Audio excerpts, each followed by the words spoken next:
Hello, and welcome to episode 95 of Expertise is Overrated, the podcast that takes the time to answer the questions you didn't know you didn't want the answer to. I'm Sean. And I'm Vib, and neither one of us has any clue what we're talking about. So it's a good thing we're staying with Sanderson's billion words per book world. That intro's really long, if you're sitting waiting for it to end. Yes, well, welcome to Riverside hosting. I guess us. Fingers crossed. Fingers crossed indeed. Now we've moved. Hopefully nothing's broken. It doesn't seem to have. No one has screamed and told us that it broke. Yeah, I guess we'll see how it goes. It's very slick.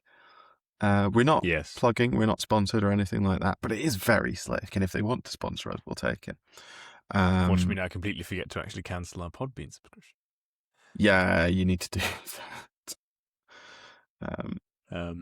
But bright yourself we're not here to talk about all that. We're here to talk about more Sanderson because we enjoyed it so much last time and barely got through any of it that we're back. That was astounding how long it took us, I think. There's so much to talk about in just this first book. And just this first book.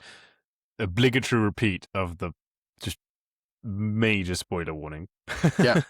Nothing is said. Well, technically everything up until the end of, until the first couple of chapters of the second book. You can't spoil anything beyond the first couple of chapters of Words of Radiance.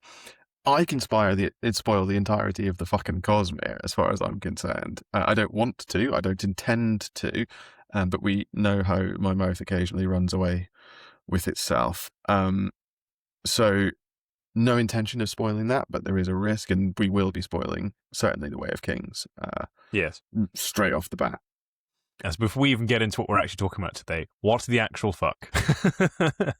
After we essentially stopped recording last time, because I said that there was already a few chapters into Words of Radiance, and then literally the first 5 sentences of when I started reading again were, the death of someone who I thought made the entire story arc of Shallan. So the death of a major character. Egg on my face, I suppose. Jump out now if you don't know what we're talking about. Yes. Give it a moment. It's so good. I was trying so hard not to. Yeah, I was trying so hard not to chuckle my way through, because you were definitely talking about how Jasnah makes Shallan's arc in Kharbranth. She's the only interesting bit of Shallan's arc, and I'm like, and then we got on to how Shallan is the main character, if you like, of Words of Radiance, and you were sort of like, well, at least if she's still following Jasnah around, then you're still getting Jasnah. I'm like, mate, Jasnah's dead. Thunk. Yep. So thunk dead.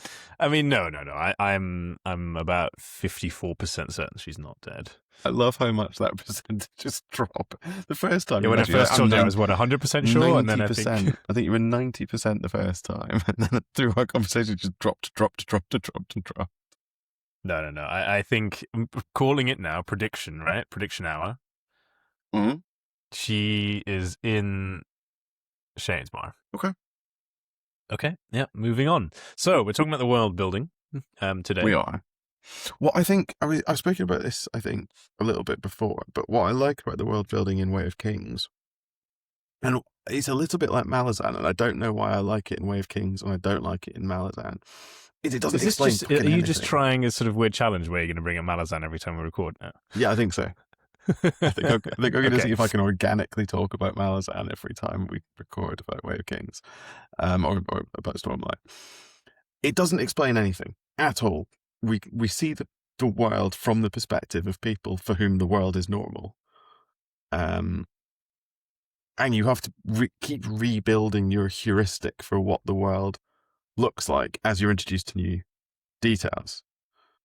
And it's baffling, but it works. Or for me, it works somehow. Don't know. I really think it works as well. Like, it's very different to other things, right? I mean, I guess a good example, something like Harry Potter, which just like really grabs you by the hand and says, hey, this is an 11-year-old boy, and we're going to literally explain how the world works to this boy. and sort of add more detail as the story progresses. But you're never sort of found wanting, as it were, I think, there, where it's sort of just... At every stage, an explanation is forthcoming. Whereas in this, in Stormlight, I mean, very early on, like, none of these things are explained. I feel they're important. I don't quite get it, how any of this fits together. And then sort of over time, gradually, he builds and builds and builds. And you're like, oh, actually, these things do actually seem to be important. And I think I will find out. Start linking together. But also, the Harry Potter example is a really good one. Harry Potter is set in 1990s Britain. Yes. With some differences. Sorry, I think I can hear a child crying. So, yeah, it sounds like you're going to have some childcare to take care of imminently. I think it's okay. Hold on. That doesn't sound okay. I mean, I can hear it from here. You can hear it. Okay. I don't quite know how to pause a recording. This is a disaster. That's pretty bad. Yeah, I'm going to stop recording. And we're back in the room. Back in the room. This is going to be a fun little edit first time on Riverside. Yeah, it's going to be really, really hard on Riverside 5. That's going to be awful. See how that goes. 1990s Britain. Yes, 1990s Britain. So actually, the work that you have to do to get into Harry Potter is only work out how the world is different, the specific ways in which the world is different from the 1990s Britain that I at least experienced. Let's be fair, 1990s Britain isn't that distinct from late 2000s Britain, which you experienced. Like, it's almost sci-fi. 1990s Britain. I was there in 2000 that very day. Except, I don't know when you came over. 1990s Britain, except there are wizards. That's a sci-fi premise rather than a fantasy premise, kind of, a little bit.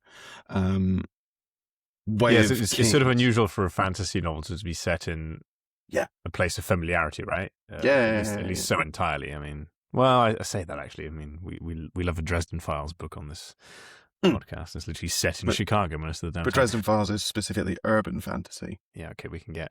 I suppose, yes, it's maybe not the same sort of level of high fantasy as what we're talking about. But we're not in 1990s Britain, nor are we in whenever the hell Dresden Files is set Chicago. We are, in fact, in Roshar, which is, as far as I can tell anyway, neither of those. No, I think that's probably fair. It's unlikely to be 1990s Britain, and I don't think there are enough skyscrapers for it to be Chicago. Yes, it's either sort of way in the past, but then as you mentioned in the last episode, I think Roshar is meant to be this sort of Pangea. Well, I guess that could be way in the past then, right? It could be the very early days of Earth. Pangeic Earth. No, but it sort of feels like it's not.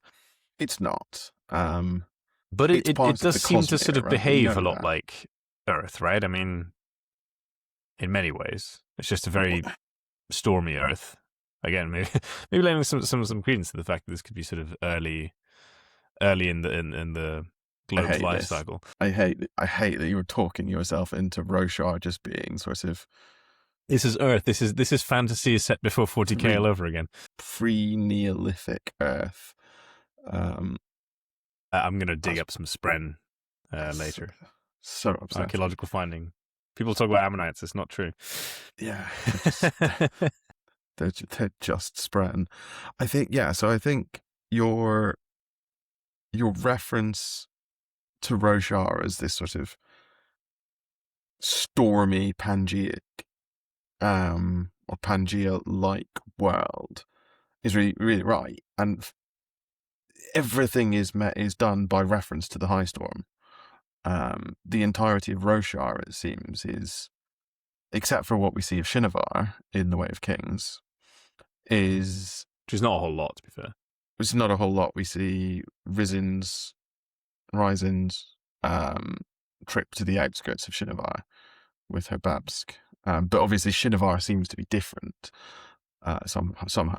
But everything we see of Alethkar and Yakaved and all of that is completely controlled, dictated by, built in relation to High Storms. Yeah. even down to from the very get go. Like I think you sort of start it off by thinking, oh, cool, storms are a thing, and people are afraid of storms. Like that's nothing too surprising. But then as time progresses, you're like, oh, actually, these are like really bad storms. This is these you cannot storms. be outside level.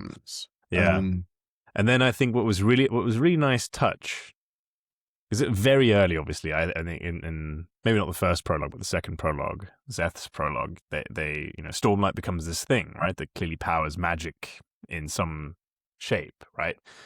But it sort of kind of took a while for the link to be formalized between storms and charging of Stormlight. The storms and the light, yeah. And the fact that the high storms rejuvenate the spheres and all this sort of stuff, yeah. The fact that the currency is incumbent upon the high storms. They've built their entire existence around the high storms. Kharbranth is built into a chasm in the rock that protects it from high storms. The Shattered Plains, the war camps on the Shattered Plains are built into these massive craters because it provides a protection from the high storms. Their entire life is based around surviving these sort of this primal force that comes hurtling across the earth every random period of time. And I think what's really interesting is that seems to be not entirely unpredictable, right? Because you do have the sort of the storm wardens, or that's what they're called, right? Yes. Who predict when high storms might come around, but they are not quite so regular. Whereas very clearly things like the I've forgotten the term again. This is always the problem when I read books. Some of these things just instantly lost to me. But essentially, the turning of the year, right? Where they have the sort of 4-week-long period of drizzle like that, and that's always a thing, and it's always the same length of time, and it's like it's interesting because that feels like such a weird detail. Cycle. Yeah. So you've got your 1,000-day cycle. You've got 2 sets of weepings. One that has a light day in the middle of the turning of the year, and one that has a high storm in the middle of the turning of the year. But that's the only predictable bit. They have variable seasons. I don't know if you picked up on that. So they try and predict what season is going to come, because it's not spring, summer, autumn, winter. They have like spring into summer, back to spring, then a few days of autumn, then maybe some summer, then some winter, then some spring. It's variable. It's not set in stone.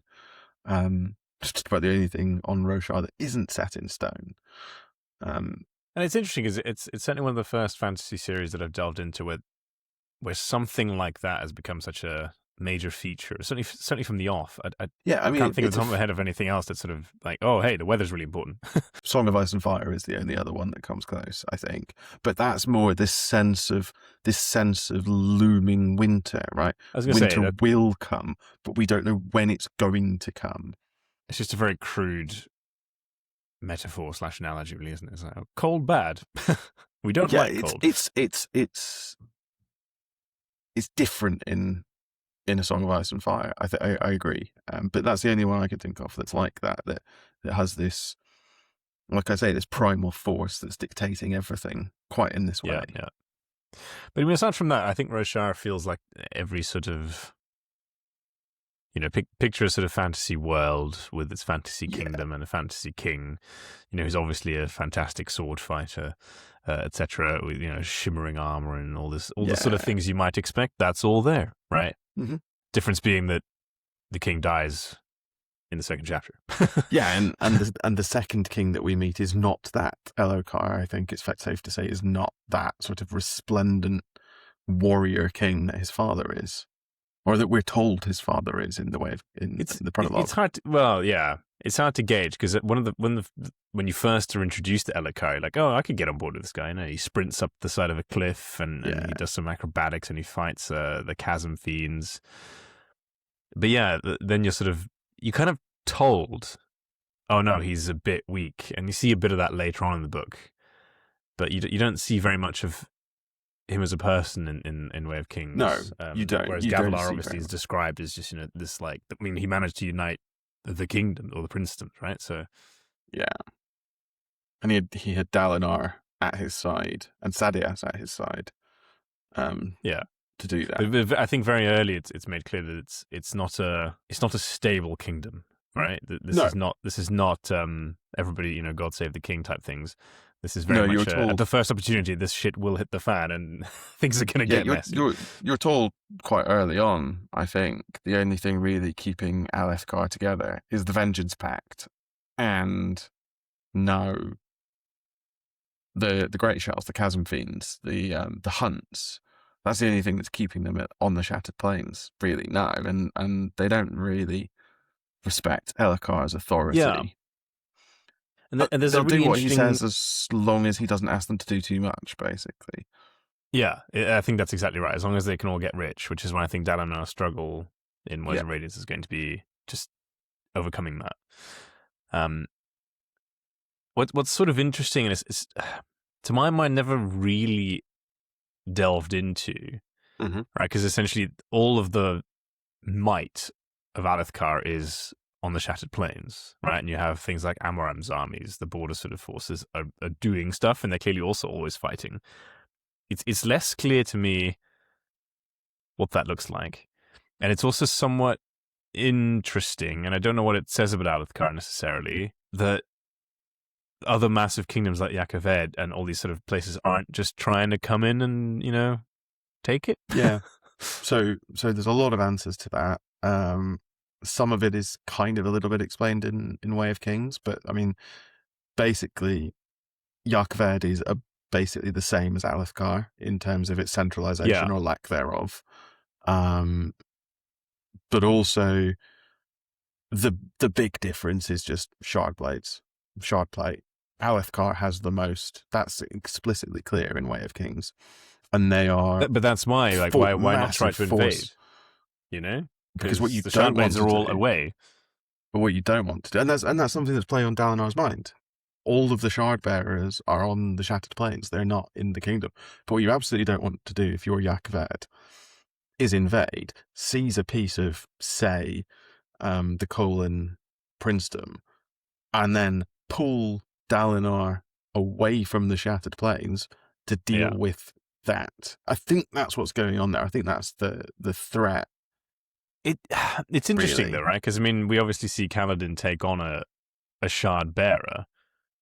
Yeah, and without Kaladin there, like that guy would have torn through what looks like the entirety of Amaran's army, right? Yeah, well, absolutely. He that shard bearer basically on his own wins that battle. That's the only thing that can be a shard bearer is another shard bearer, really. But it's just a little bit unclear as to what the outcome of that would have been. Right? Okay, Amaran's army's gone. So what? Yeah, because even the wealth seems to have migrated to the Shattered Plains, right? Yeah, it's not entirely. So Amaram is basically recruiting that army to send Sadeas troops.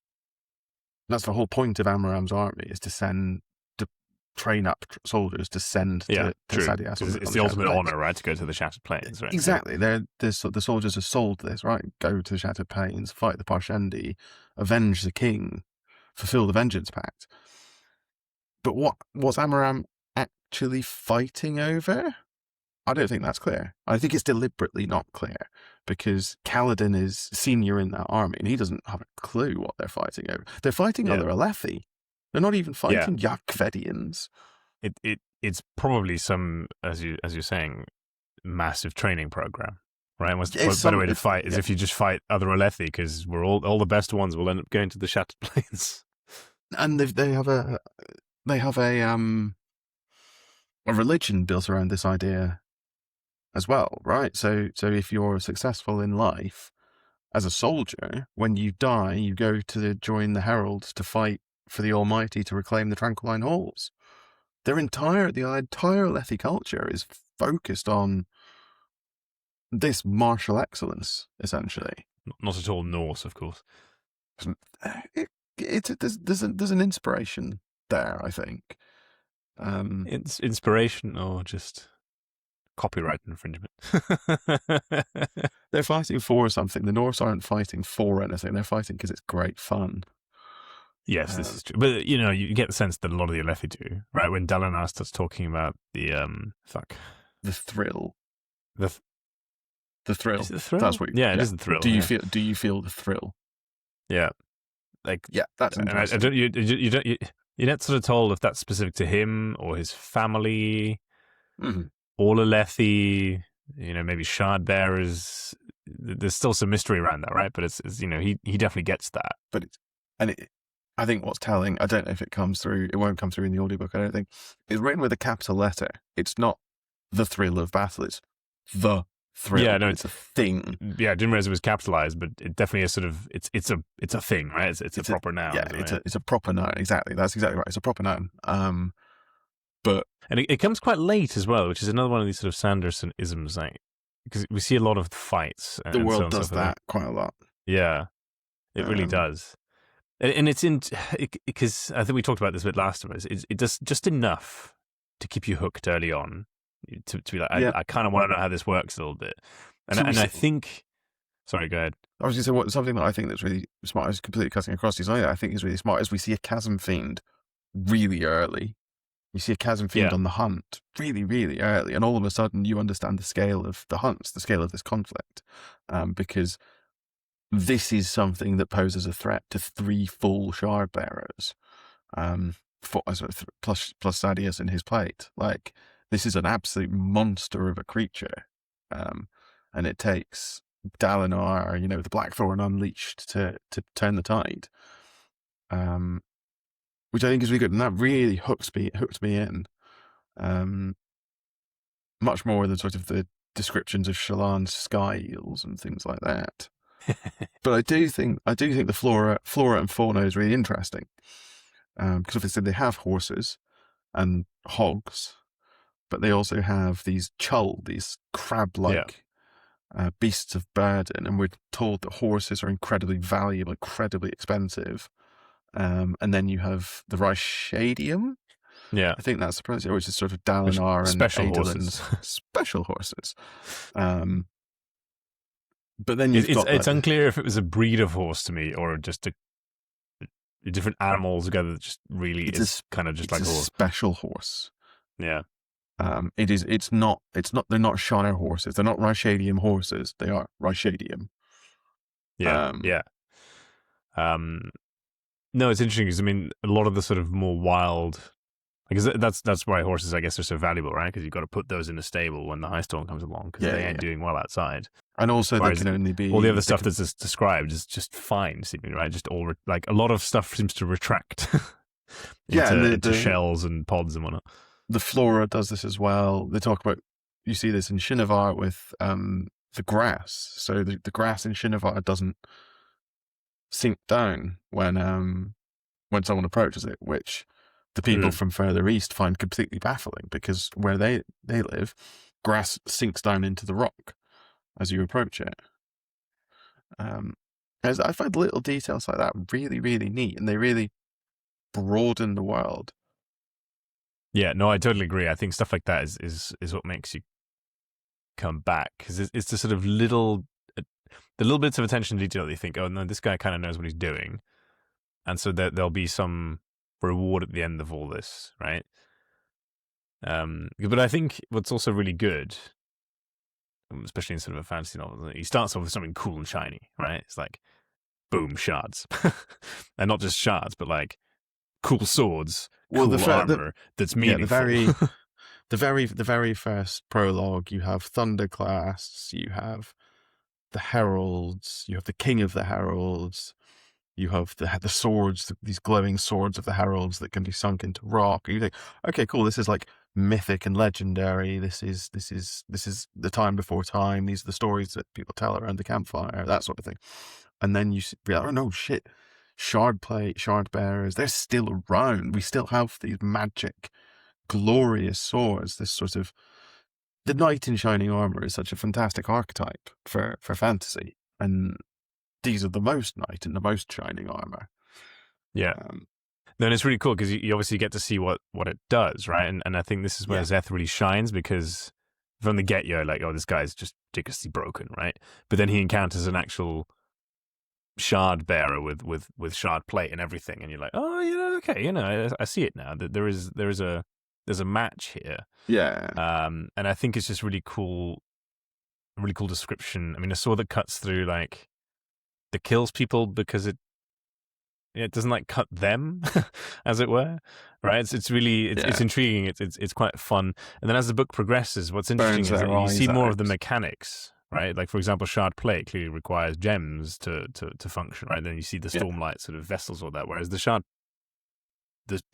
blades not explained how that seems to work, right? The fact that they phase in and out of existence whenever is required. Take 10 heartbeats to come. So when you're excited, they come faster, all of this sort of thing. And so it's interesting, like little there's differences here that we don't quite understand yet. Yeah. But very cool. I mean, you need a cool sword in most, Absolutely. Right? What I think is particularly good about this is you need a cool sword. I completely agree. This has dozens of cool swords. There's shard blades all over the place. They're just common enough to be everywhere in the books, if that makes sense. Yeah. And what's fun as well is that my first picture of these was just kind of, a sword, with some fantasy stylings and things like that. And then you look up some of the art for it and you're like, oh, this is very different. The first one you're introduced to is Zeth's, which is just a sword. It's like a saber. It's normal size, it's normal length, it's all of that. And then you see pictures of like Dalinar's sword, which is like a massive 7-foot long fish hook. Yeah, it's just like, what are we doing? It's completely nuts. And I mean, don't get me wrong, like it is described as such, but in my head I was just like, nah. And then you sort of see it, you're like, oh, actually no, this is kind of this is very Final Fantasy all of a sudden, It's really, they're very sort of Buster Sword from Final Fantasy, aren't they? Yeah. So no, I think that's really cool, and this is someone who's a geek when it comes to that sort of stuff. I want to know more about this, like where have they come from, why are they important, how can they cut through rock and seemingly not anything else? Inanimate objects. Why can they cut through rock, but why can they only cut through people when they're dead? And things like that. It's really interesting. I think it is really interesting. Which compare and contrast in my mind to Spren. This is really interesting because I have a completely different reaction to Spren. I had a bit of a weird problem with Spren, honestly. Okay. In that they are mentioned too often. In a sort of like, because at first it sort of felt like, oh, this is clearly part of the world and it's cool, oh, someone's afraid, you see fear Spren. But he just kept sort of writing it that way. It's like, oh, fear Spren, these Spren, blah, blah, blah, these Spren. You're like, mate, I get it, okay? They're part of your world. That's fine. It sort of became a little bit annoying. And also in that sort of slightly almost too fantasy way of like, what? Why are we sort of having Pokemon pop up into the, into existence when emotions are a thing? And only now, a couple of chapters into the second book, I think, maybe this can go places. So I think that you need that in the Way of Kings, through most of the Way of Kings, to make the Syl reveal at the end of Way of Kings and the stuff that happens at the start of Words of Radiance with pattern to matter. You need to see all of these Spren as, or Shallan in Way of Kings calls them living ideas. These sort of like, personification is not the right word, this presentation of the emotion of people around them. In order for all of a sudden to have a fully sapient Spren in Syl, a human-sized one, to have any sort of resonance at all. If you don't have that, if Spren aren't mentioned as these sort of dumb objects that are just part of the background throughout, then I don't think you get the same impact of Syl standing as a full-size woman gazing out over the Shattered Plains, telling Kaladin that she remembers what kind of Spren she is now. Yeah, possibly. And it sort of depends on how Spren go, and we talked about last time. Like there's cool elements of it, right? I think the quantum Spren. I really didn't like the quantum Spren. I get it. I understand why it's cool, and now that I'm at the end of Wind and Truth, I understand the point that it's actually making, because we do more about Spren all the way through. We learn more about Spren all the way through. Yeah, but I think this is sort of maybe my point, as in, to me currently it feels like you could have introduced Syl and pattern without Spren, as in they could have just been two, like they clearly, because they're special, right? This is where we're at the moment. Is like they're special Spren, which then again means the whole constantly banging on about other Spren feels a little bit needless. I can see that. Although I see your point, but yeah, I mean that's not to say that they're really annoying. It's just that they're a little bit intrusive at times. Right? I feel like they get mentioned more in the throwaway way than most other things. And it's just a little bit weird to me.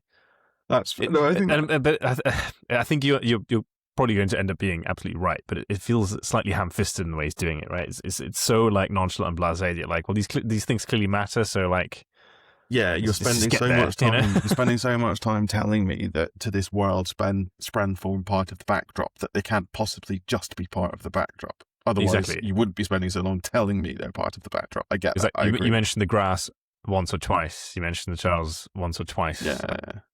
That you mentioned Spren every fucking time. Yeah, there's a Spren in basically every page. Yeah. So I don't know. I feel like I've clearly got quite conflicting emotions on them. No, I mean, they're a little whimsical. It's kind of fun, but equally, I don't know. Maybe we'll have to revisit it when we're further along in the books. I think so. I think as we come through Words of Radiance and Oathbringer, I think really we'll have another conversation about Spren. Yeah, but certainly, I mean, it makes this world feel unique and alive, right? I mean, this is someone says the word Spren, they're like, oh yeah, what are you talking Stormlight Archive, right? I mean, yeah. What's slightly annoying, and this is an audiobook specific problem, I realized that. So this is good that I have my actual copy of Way of Kings here. That with great learning how to read, I've managed to sort of flick through, because they sort of variably started off by saying Sprin and variations thereof, and I'm like, I don't think it's that. Well, but then as clearly somebody started instructing them, they changed the way they say certain things, so it becomes. And you've got like the problem Spren. that you've got two narrators as well, so the two narrators say it slightly differently. Yeah. Yeah, I don't. There's one word, I've forgotten what the word now is, but there's one word that they both say completely differently, and it's really jarring. I don't quite get on with the Stormlight Archive audiobooks. Part of the problem is they're like 48 hours long. They are incredibly long. Which, although if you think about it, imagine reading that thing in 48 hours. These books are too long. Like, Way of Kings is just a little bit too long. Words of Radiance, I think, is probably too long. Oathbringer. This is post-edit. Oathbringer is not too bad. Oathbringer hangs around a little bit, but it's probably the least egregious of the lot. And then Rhythm of War is objectively far too long, and Wind and Truth can just fuck off. I'm me. I love a fantasy doorstop, and I really struggled to get to the end of Wind and Truth. When we get, it's going to be really interesting to talk about it when we get to it. You do sort of wonder though, right? Because I mean, if is Tolkien a good example? Let's try and run with it. Because I mean, if Tolkien can write the entirety of Lord of the Rings in what probably is Way of Kings, I think it's bigger. I think it's probably Way of Kings and a half. Yeah, maybe a little bit bigger, but it's not far off. I feel like, and that's a beginning, middle, and end.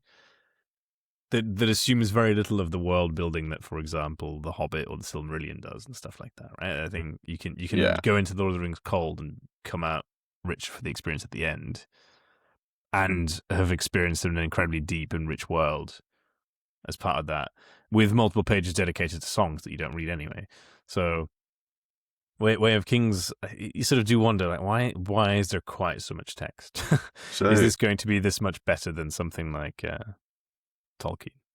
Yeah, it's an unfair thing to sort of ask of it, but I don't think it's unfair. So the Way of Kings has approximately 383,000 words, and the entirety of Lord of the Rings has approximately 450,000 words. Yeah, so you're not far off there, 1.3, 1.4. But I mean, that's Lord of the Rings is the equivalent of the first 5 books of the Stormlight Archive in terms of being a complete end-to-end arc. You sort of wish that if Tolkien had Sanderson's, not work ethic, but just his ability to write that much shit. His sheer capability to produce content. Yeah. I used to listen to a podcast that he was on, where he was talking about how, Tolkien, that famous podcast at Sanderson, where he was talking about how many words were cut from, I think it was Oathbringer, and he cut about 80,000 words in the edit. Yeah, which is a novel. That's insane. And it's still too long. Can you imagine being that guy's editor? You probably just take great red pen to open a big pages of 3,000 pages. Yeah. No, try again. What do you think? Sorry, we're kind of still on world building, but I'm curious what you think about the interludes. Between your sort of core story arcs. It's a good question. So, I mean, I want to say Dalinar was one of the first interludes, but actually, when I sort of reflected on that, I don't think that was true. He's not an interlude character. I think in my head he just became one, and then I was like, no, actually, this guy's like really important. But for some of the first interludes, I was like, I don't really care. I kind of wanted to just go back to the main bit. You get like the Pure Lake guy, you get Rizin, you get Zeth, and I quite like Zeth's interludes because they're a through line through the book, right? You take an interlude, what's Zeth doing now? Yeah, but he's so busted that he annoys me, and that's fair. Because when there's a Zeth chapter, it's like, well, nothing's going to happen except he's going to kill like 1,000 people. Yeah, I quite like. We spoke briefly last time about the Sanderson laws, and Sanderson's second law being limitations are better than powers, and then but Zeth, Zeth's basic limitation is we could do whatever he's not allowed to wear shard plate, and he's only an incredible martial artist and sword fighter if you don't let him have Stormlight. But he feels really bad about himself. He does. I mean, his biggest limitation is his crippling depression. What was interesting about him, I thought, was he made such a big deal about stone, right, and rock, and that's like hallowed. The profanity of walking on stone. But that sort of goes. I mean, he comments on it later on, right? Where he's like, "Oh, once upon a time, he wouldn't have even conceived of doing." Like walking on stone, and now he just does it, and he's slaughtering people, on it left, right, center. But it's just kind of left hanging a little bit. And interludes, I think, are particularly annoying in that sense, where early on you're like, none of this has any real bearing on what I'm reading about, right? So as an editor, I'd been like, that, get rid of that. Like, who gives a shit about this random trader in eating some shin? I mean, what? The problem is, I think Sanderson really thinks they're important because they're not going anywhere. There's interludes all the way through the Stormlight Archive, unfortunately. I think he thinks they're really important for these little glimpses into really broadening out the Cosmere. And I think that's the important. The interludes aren't so much Stormlight Archive focused as they are Cosmere focused, I think. That's possibly fair. Well, so there are characters in interludes who are Cosmere characters, not Stormlight Archive characters. Maybe that's fair. I think the issue, well, not the issue, but because Zeth is such a focal point throughout, you're like, well, this guy is clearly going to run into one of the protagonists, if not all of them, in some way or form, right? So the interludes are genuinely just like interludes, like the guys, the art thieves, I thought were just what? So yeah, again, I'll reserve judgment for now, but they definitely weren't my favorite bits so far. Yeah, the art thieves were an interesting one because I was like, this is a bit weird. It's a bit fun. I quite like the fact that the mistress is like maybe I should just get myself a Shirebraid. I like the way that she's very, like, throwaway line about it.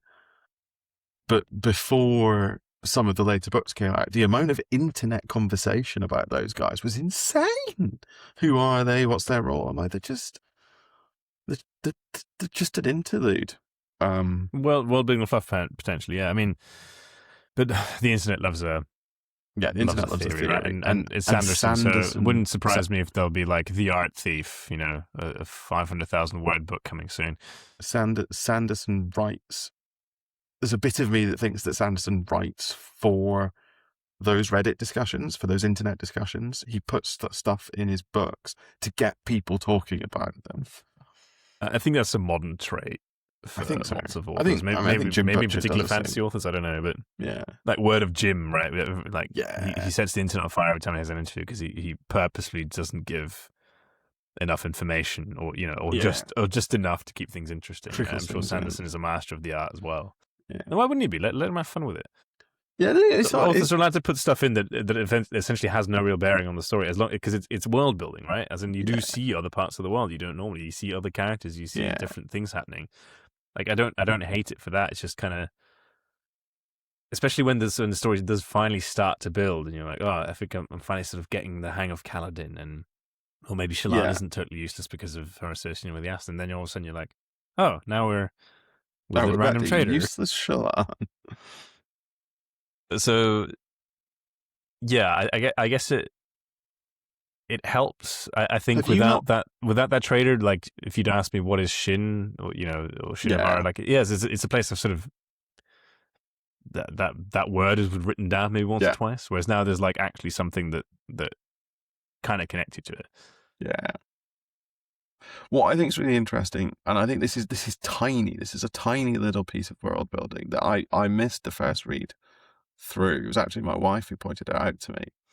The Shin are written, the way they're written is they're written the way Western writers write East Asian people. Mm. They have that nomenclature, they have those tropes. The Shin look like us. The Shin are white. And the Alethi actually are like Vietnamese, Southeast Asian looking, but it's never really explicitly described because in world it doesn't matter. It's a little thing I'd never quite picked up on until my wife pointed it out to me. This was something about the way one of them was written or something like that. It twigged the whole thing for her. But I think it's really neat. I think it's a really neat little way of doing the world building. That's actually kind of an interesting point. I hadn't really dwelt on what, specifically the Alethi. I think I hadn't dwelt on what they looked like. No, I feel like comparatively, you get so much information on the Parshendi. Yeah, and the Alethi, like the description you get from them is like, oh, that one's got dark hair. Yeah, all the fixation is on eye color and how dark their hair is. Yeah, but there's is it Dalinar himself at one point reflects on hair color being like the opposite of eye color? Where he's like, oh, it's weird that how much we prize light eyes, we look for dark hair. I think that's Dalinar. There's this whole hair dyeing situation that's going on. Isn't it a conversation he has with Wit? Maybe it is a conversation he has with Wit, by the way. Fantastic character. Lot of time for Wit. Oh, I have such a mixed view on Wit. By the end of Way of Kings, I was in exactly the same place as you. But he seems like a sort of introduction of the author into his own world to an extent. He seems a little bit too knowledgeable about shit and too sort of well traveled. Do you know his name? I can't remember if you know his name yet. He gives Kaladin a name. What name does he give? Do you remember? So, I want to say something reminiscent of Pierre, but that's clearly not the name. Hoyd? Yes, that's the one. Yes. It's not even close to Pierre. It's not even remotely Pierre. Hello, my name is Pierre. Very amazing. Hoyd, yeah. That's exactly it, yeah. So the reason I ask is there is a character named Hoyd in every single Cosmere book. Is there? There is. And if you pay close attention, it's the same character. Okay, so it's it just is Sanderson, then, isn't it? It kind of is just an authorial. He's literally the same person in every Cosmo book. That's interesting. I didn't recall him in this one, but as you can tell, my memory is bad. He's Kaladin's spy in Mistborn. He's the homeless spy in Mistborn. He's the first introduction of Hoid. Yes, sorry, Kelsios. He's Kelsios' spy in Mistborn.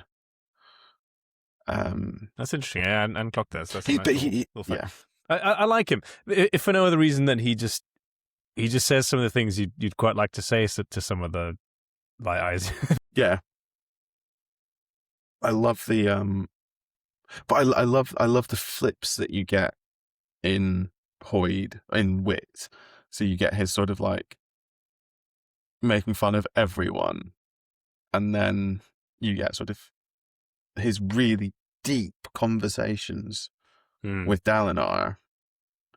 At the end of which Dalinar is then like, I wonder if this is some elaborate prank.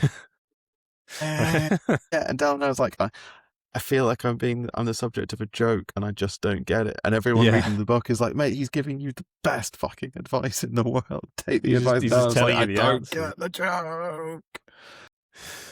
I do enjoy Wit. Yeah, I think Wit's sort of interesting part of the world building as well, as in it's this sort of weird concept that the king needs somebody who can express his opinion so the king doesn't have to say it. Although that's entirely how that works. But there's so many weird bits of like etiquette, right, that we deal a lot with in Alethkar that seem to be unique to Alethkar, which I think are just left odd. hands. Left hands is my favourite piece of that. The concept of a safe hand is fantastic. You know what? The safe hand is on par, if not actually sort of slightly worse for me than the Spren so far. Shallan is always telling you what she's doing with her safe hand. It's just like, to the point where I was thinking to myself, like, I just don't care, mate. Get it out. It's just a hand. I care. Just get over it. Show me your hand. Sorry. I love the safe hand because it's so baffling. It's so stupid. I'm more sort of like, I wonder how they do anything.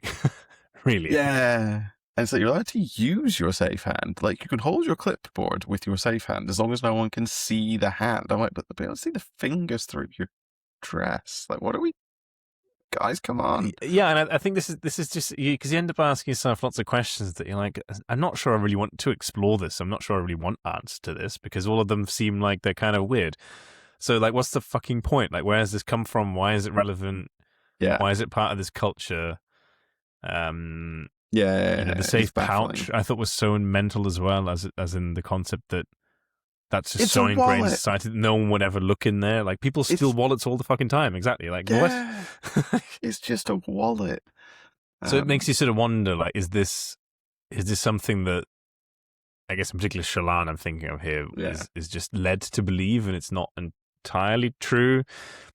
You know, is this just some like fault of upbringing or like a sheltered upbringing, this sort of thing? It's like, oh, you know, if you put me in a safe pouch, it is in fact totally safe. It's like, so we at home, my wife and I have occasionally suggested that it would be really, really funny if we just taught our kids one thing wrong. But like, it's parent tradition, isn't it? Yeah, it's like you just tell them. I can't even think of anything stupid now, but like, I don't know, bacon comes from trees or something like really, really stupid, but completely immaterial. And you just keep the line all the way through childhood, all the way through until like they just believe it.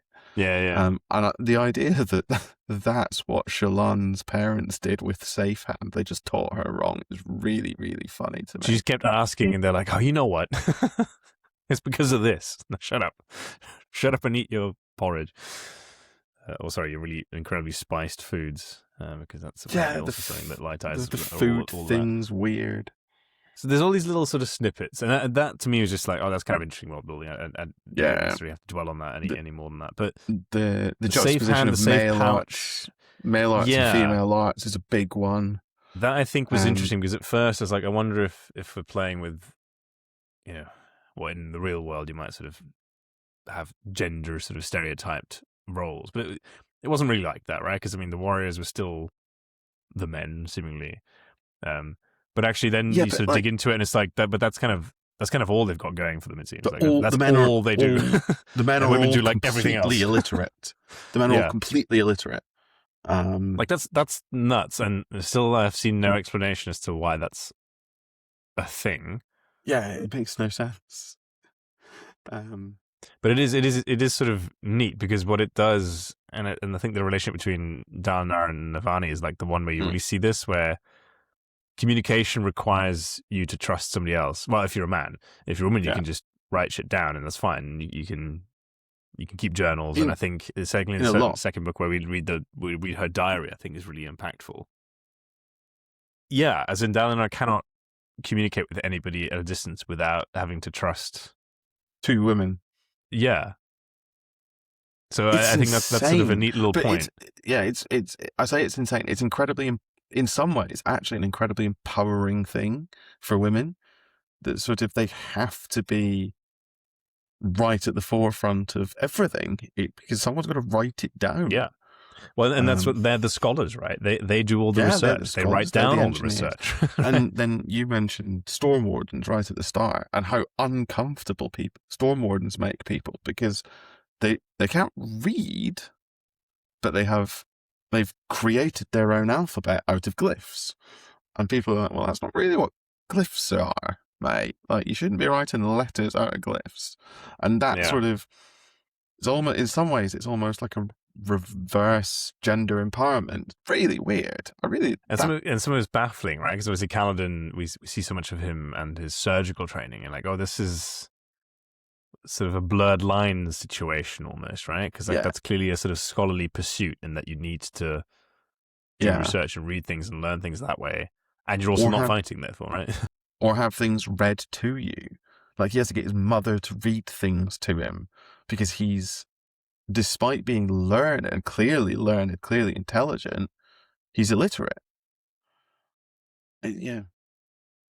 Yeah, no, I think that's really interesting, so the male versus female thing, which also very nice contrast to the Parshendi, for example, right? Because I think, again, it's down there at one point who sort of realizes, I can't remember, does he realize that that he's fighting men and women? Or that he realizes that he's fighting men and women, He realizes that there are Parshendi women on the plains, and he hadn't noticed that. Yeah, because then he has that weird thought. It's like, I wonder if the pairs are always men and women, if they're sort of like couples or whatnot, and if that's actually true. I really like that part. I think Dalinar's such a fascinating character, right? Because he's one where you start off being like, oh, he's this like top dog, really well-respected guy who's clearly sort of having a moment. But those reflections he has on the battlefield are so interesting. And I think the Parshendi themselves are really interesting. I think that's the sort of strongest bit of the world building for me so far, is that you have these Parshendi, you have the Parshmen who are clearly, if not the same, then clearly very similar, have very similar customs. And then, of course, the bombshell drops at the very end, where you're like, oh, actually, Voidbringers. And we have essentially just enslaved the biggest problem we're about to face again, potentially. Which then begs the question, given how cultured they seem to be, and they're clearly just equally sentient beings, what gives? Like, were the Voidbringers right all along, for example? Who knows? Yeah. And how that all fits in with the Almighty, who obviously makes an appearance. Why did the Parshendi kill Gavilar the day they signed the treaty? Notably, they didn't, technically. Why did they hire Szeth to? Yeah, no, exactly, right. I guess, talking of Szeth, we don't have very long left, but that brings us just neatly on to Surgebinder's soul casting. I think that before we get onto that, just one final point on I think what's interesting about that, because the Parshendi were clearly at this thing with Gavilar, right? Like, it was a celebration, a feast of peace, and yet now in the war, it's almost like all the Alethi have forgotten that the Parshendi are like capable of that, right? Of attending a feast and communicating and being like, they think of them as subhuman. Yeah, really, which I think is really odd, right? It's like they've actually forgotten, or they've chosen to forget because they don't care. Or they don't because care, they're getting rich. And I think that's sort of it. So that's very interesting. I'm looking forward to learning a little bit more about the the Parshendi generally, and the Almighty. That was the Almighty sort of being powerful enough to clearly give Dalinar these visions, and presumably Gavilar was having the same visions. And I guess we still aren't entirely sure about that. But then also not being powerful enough to be able to know who he's given this vision to. I think was quite interesting. The realization that Dalinar has right at the end of Way of Kings, where he's like, this isn't a conversation, this is a recording. Yeah. Is so well done, I think. It's so interesting, because I was also like, well, this is so odd that this is happening. It's like, oh, shit. And then, of course, little snippets of things like Odium and all that sort of stuff. So much to look forward to. But yeah, let's talk about Surge Binders, Soulcasters, the Knights Radiant. I mean, all great, right? I mean, this is what you want when you're into fantasy. That's just this is why we keep reading. Yeah, agreed.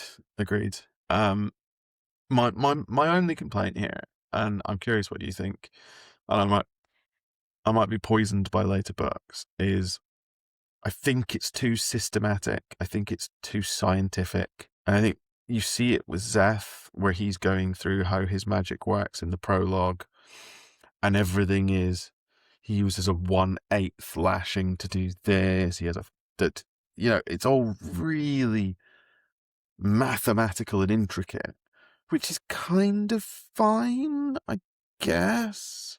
I think it's fine. This is why I think Zeth is a useful tool, right? Because I think everything about Zeth screams methodical, right? Just the way he is. And I think, therefore, the fact that he thinks about it so mechanically makes total sense to me. And it didn't bother me that he sort of talked about full lashings and so on. It's a little bit odd, right? When you're like, oh, this is, it kind of takes the magic out. But I sort of get why that character would do it. And what's nice, and obviously I don't know how this progresses, but what's nice is that, for example, we see Kaladin and Shallan interact with magic very differently, right? They don't understand what's happening, and at that point it is quite magical. Right? The first time Kaladin sticks something to the bridge, and he's like, "Whoa!" He's got no idea how he's done it. Yeah. And so what I'm potentially a little bit afraid of, perhaps slightly less than that I'm only 51% certain that Jasnah's alive. we're not going to dip below 50. Is that I was sort of afraid that she would. Well, not afraid, but I sort of suspected that she would impose some sort of order on the magic system to Shallan.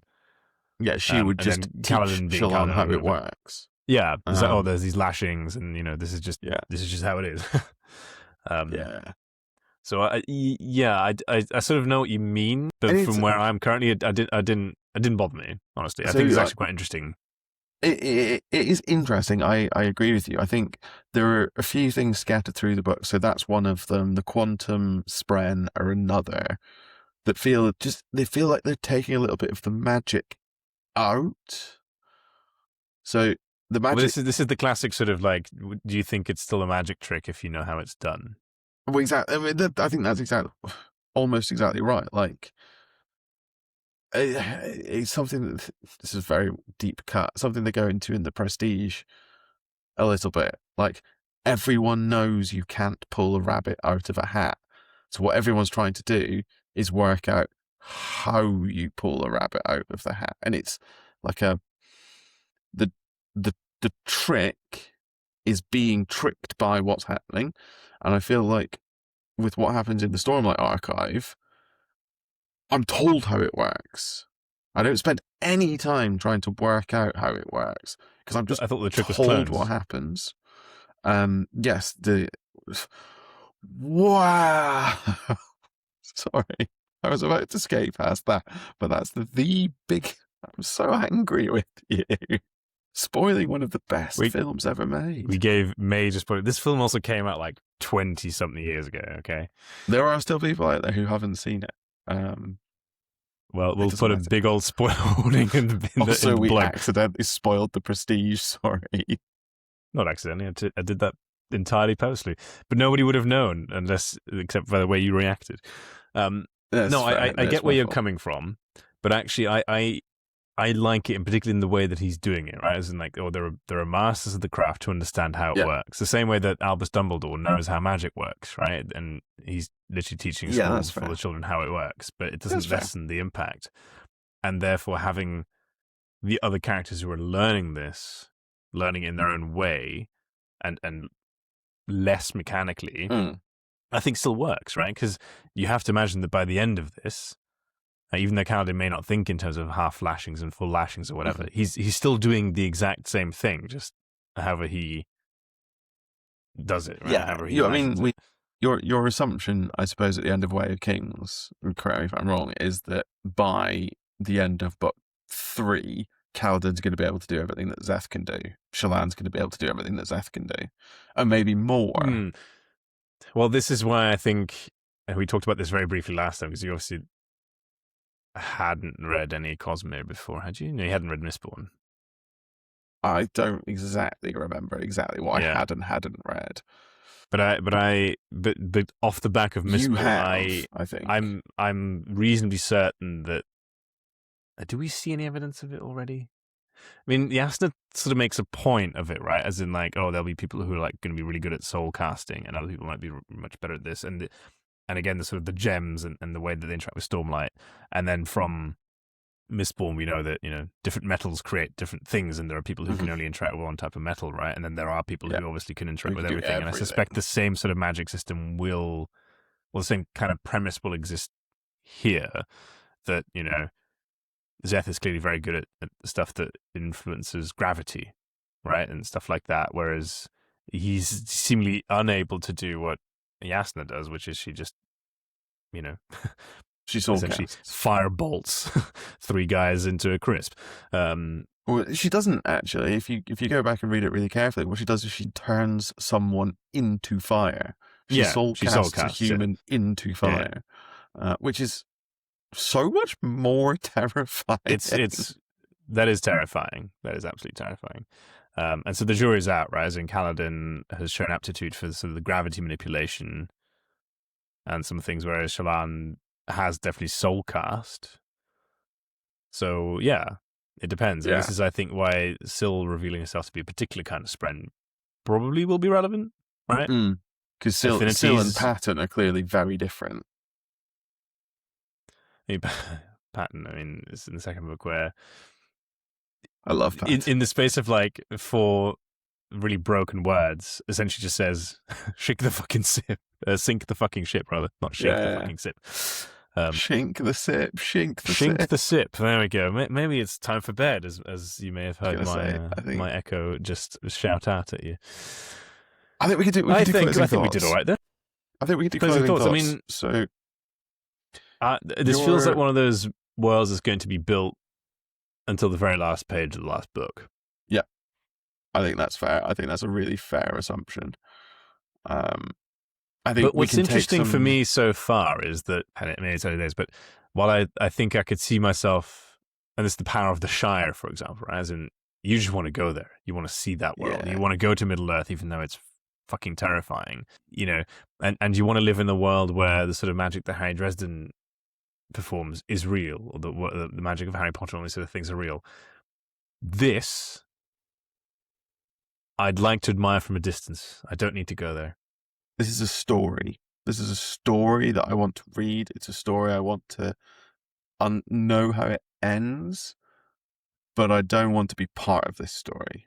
Yeah, I think that's absolutely right. I think that's a really interesting point. I'd never really put it in those terms, but I think I completely agree with you. Well, on that bombshell, that happens very infrequently. Guess we're going to stop there. See if we can make this music work. Oh, well, yeah, that's for you to decide. If it works, let us know. Thanks for listening to this episode of Expertise is Overrated. No doubt we've said some things that are either objectively wrong or downright offensive. As ever, feel free to let us know. Rate the podcast wherever you can. Check out our Patreon for bonus content and come chat to us on our Discord. If you're lucky, we might just argue with you in one of our upcoming episodes. If you're really lucky, we might call you an idiot. Come back next time for some more absolute nonsense.